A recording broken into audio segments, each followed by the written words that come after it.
أما بعد فأعوذ بالله من الشيطان الرجيم. بسم الله الرحمن الرحيم. ومن أحسن قولا ممن دعا إلى الله وعمل صالحا وقال إنني من المسلمين. بزرگوں اور پیارے بھائیوں،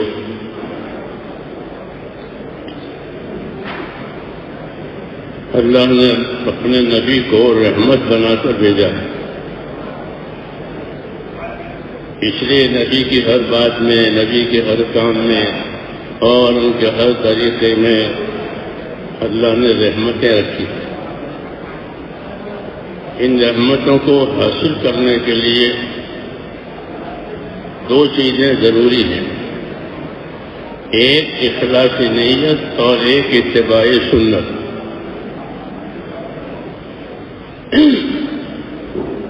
اس دعوت کا یہی مقصد ہے کہ زندگیوں میں اخلاص، دلوں میں اخلاص آ جائے.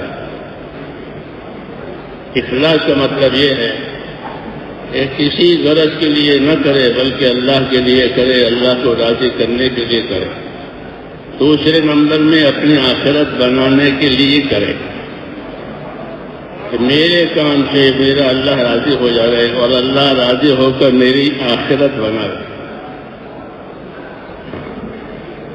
حضور صلی اللہ علیہ وسلم نے 3 سوال کیے اللہ سے. اللہم اصلح لی دینی الذی هو عصمت امری واصلح لی دنیای التي فيها معاشی واصلح لی آخرتی التي فيها معادی. اس کا مطلب یہ ہے کہ اللہ میرا دین سنوار دے، دین خراب نہ ہو، دین خراب نہ ہو، میرا دین سنوار دے کہ یہ تو میری اصل بنیاد ہے.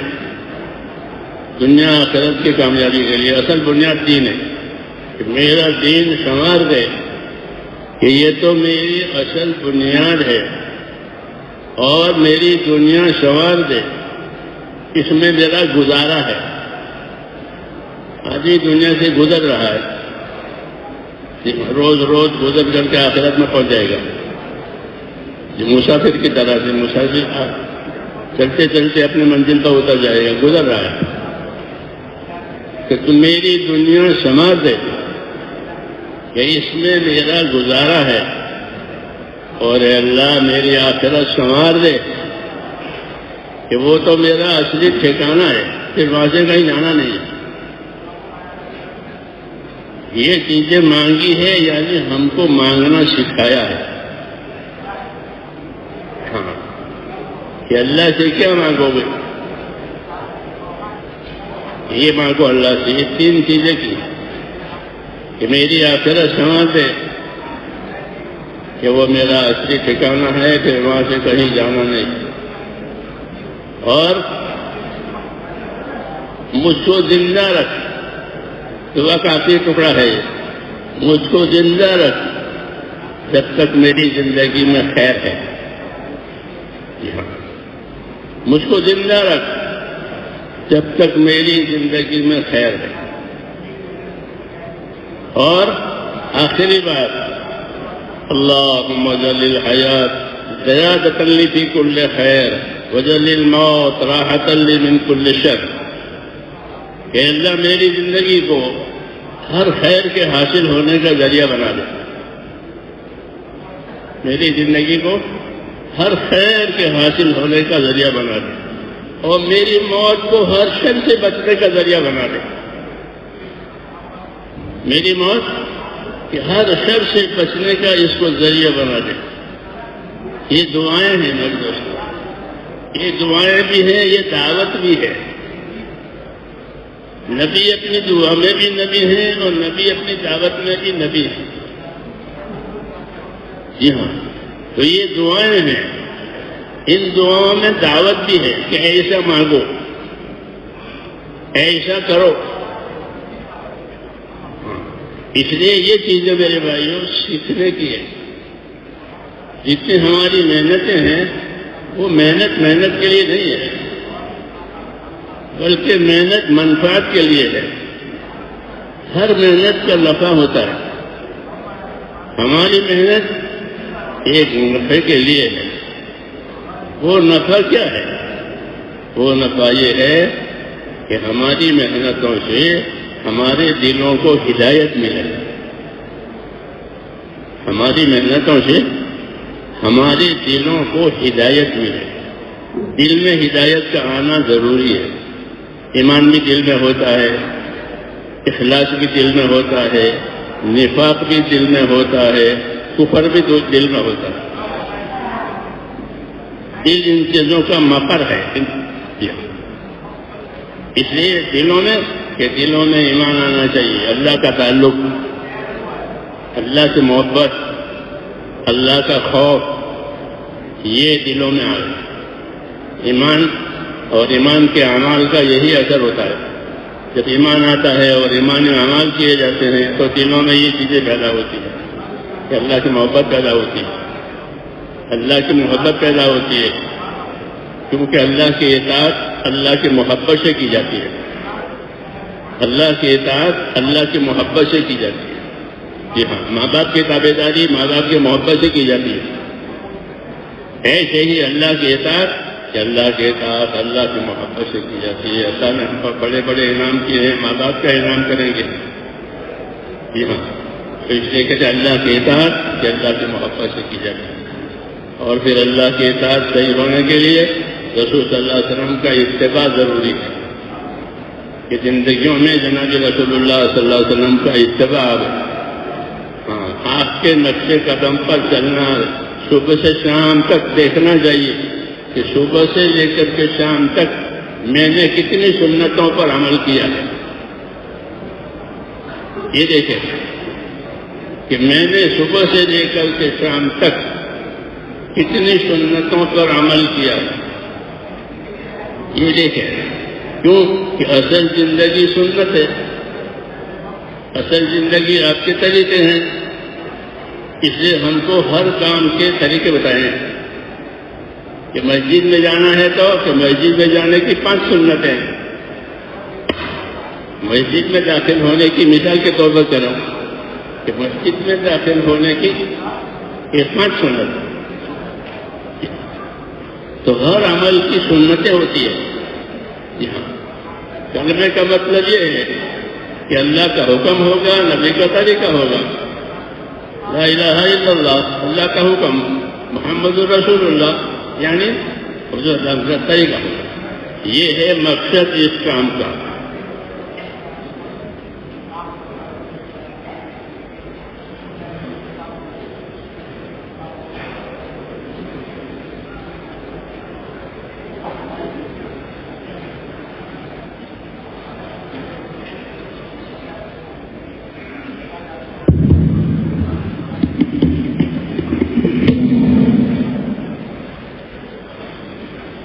نحمده ونصلي على رسوله الكريم أما بعد. My respected brothers, Allah subhanahu wa ta'ala has sent Rasulullah sallallahu alayhi wa sallam as a mercy upon us. This is why in every practice of Rasulullah sallallahu alayhi wa sallam, Allah ta'ala has kept His mercy.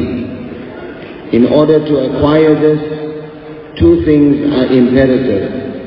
One is ikhlas niyat, sincerity of intention.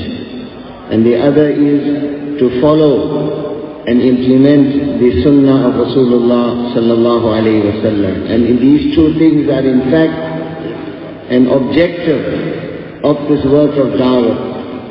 That sincerity, ikhlas, has to come into our heart. Whatever we do for the pleasure of Allah subhanahu wa ta'ala, no other motivation. And whatever we do for our akhirat, for the hereafter.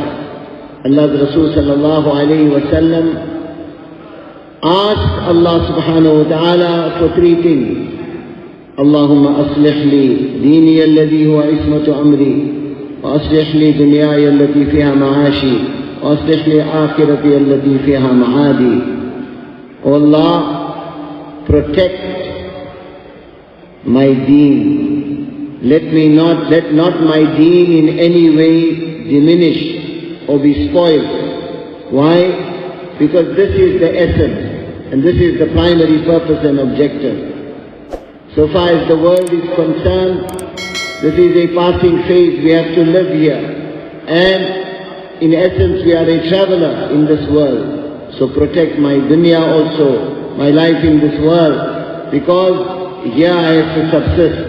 And Allah, protect my akhirat. Why? Because after akhirat, that is the final stage. There I am going to remain forever and ever. So Nabi sallallahu alayhi wa sallam asked for this, and he taught us how to ask and what to ask from Allah subhanahu wa ta'ala. That, Ya Allah, keep me alive. Ya Allah, make my akhirat. And in this world, keep me alive as long as my being alive is a source of goodness for me in the hereafter. Allahumma ja'al al-hayata ziyadatan li fi kulli khayr waj'al al-mawta rahatan li min kulli shar. Oh Allah, let this life be an increase for me in every goodness, and let my maut and death be an ease for me from every difficulty and hardship. Allah's Rasul sallallahu alayhi wa sallam, this is dua also and this is da'wat also. Nabi sallallahu alayhi wa sallam was our Nabi for da'wat, and he was our Nabi for dua, in that in following him we are taught in our da'wat and in our dua what we should ask Allah subhanahu wa ta'ala. In other words, even in your dua, he was an example. This is how you must make dua. We have to, our effort, we are not just making effort for the sake of making effort. We are making effort for manfaat, for a benefit. And what is the benefit? That our heart be illuminated with hidayat. Hidayat to enter the heart is absolutely imperative, because the heart is what we call maqar. It contains, it's a container. It becomes fixed on the one hand either with iman and ikhlas. Kufr and nifaq also enters the heart. So we have to protect the heart from that. And what is when iman enters the heart, it engenders within us Allah's ta'alluq, relationship with Allah, the love for Allah subhanahu wa ta'ala, and fear also for Allah subhanahu wa ta'ala enters the heart. This is the effect of iman. And we find that to develop the love of Allah subhanahu wa ta'ala, this is imperative, because this Allah is obeyed through one's love for Allah subhanahu wa ta'ala.